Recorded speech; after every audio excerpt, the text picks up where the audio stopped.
எந்தன் வாழ்க்கையின் அர்த்தம் சொல்ல பூக்களின் வண்ணம் கொண்டு பிறந்த மகளே என் மகளே.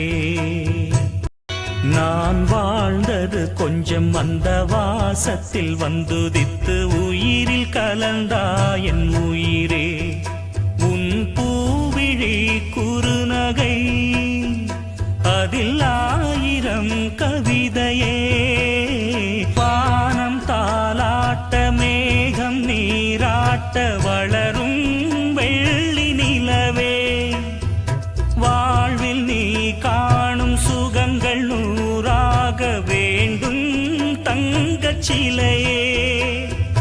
தாயின் மடி சேரும் கன்று போல சேய் உன் முகம் பார்க்க துன்பம் தீரும் காலம் கனியாகும் தேவியே.